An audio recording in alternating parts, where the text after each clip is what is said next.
Okay guys, it's time to put the new wheels on the truck, and Matthew, little helper, is going to help us today. Matthew, we're going to put the wheels on.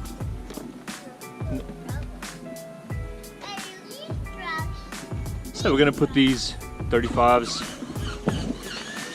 to replace these 265s, which is I think is 31s. So let's put these bad boys on and see what this truck finally looks like.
Alright guys, here you go. Finally finished the truck, the lift, installed the wheels.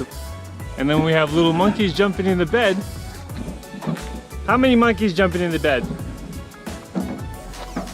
Two little monkeys jumping in the bed. Call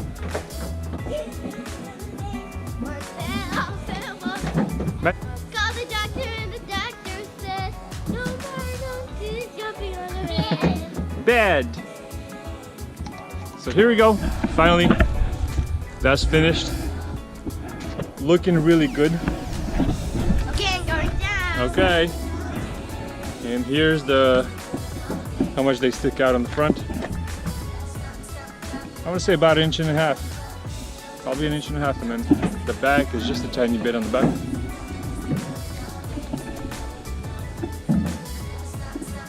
Maybe 1/2 inch, close to 1 inch, maybe 3/4. So the back will need probably a 1 inch spacer in the back, and that will look pretty good. And then eventually maybe I'll get fender flares, but that's not important right now. Looks pretty mean, looks a lot meaner. And then, what is this? What is this? What are you doing? Is this my parking spot? Is this my parking spot?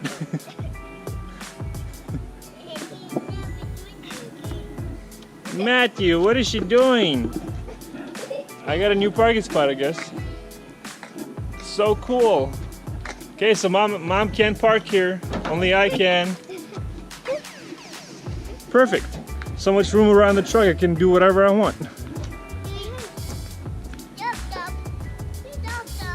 Up, up? Okay.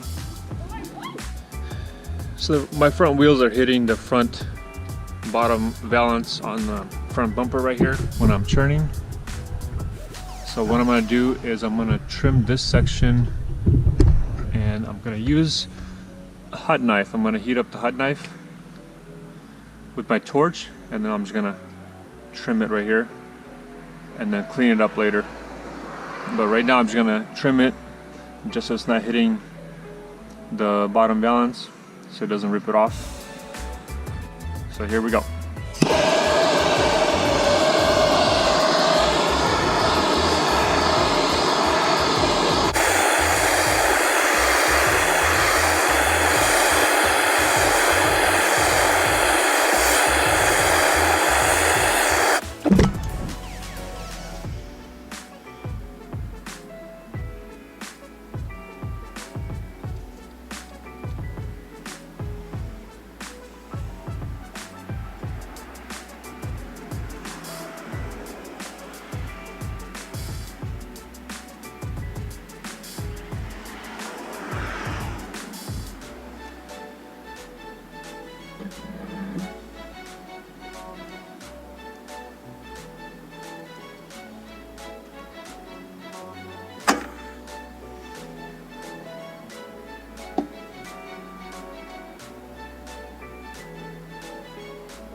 So there we go, the driver's side is done, the passenger side is done.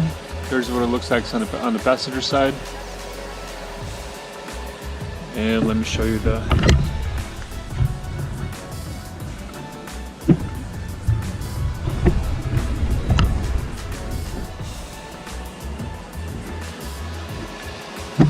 and here's the passenger side.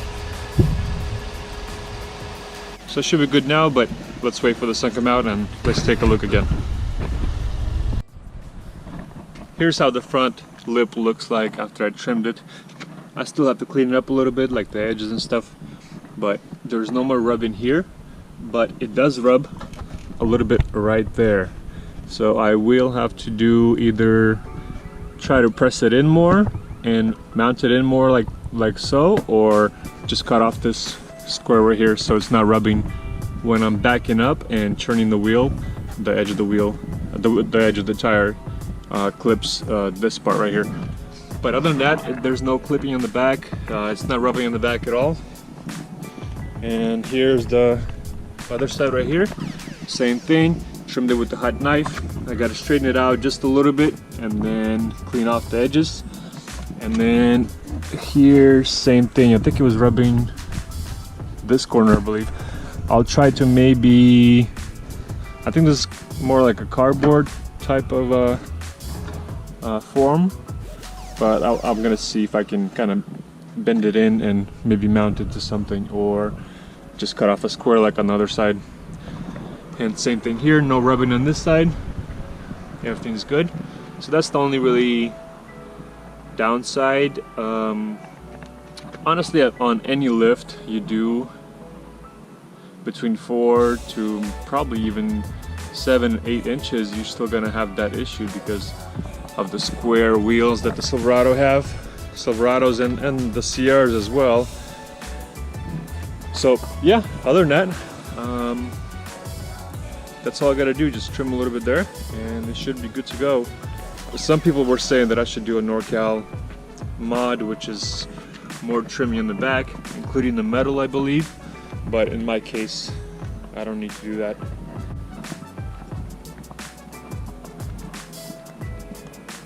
So here you go, guys. Thanks for watching. Stay tuned for more updates coming up, I guess. For now, I need to save up some more money and then we'll see what happens next. Alright guys, see ya.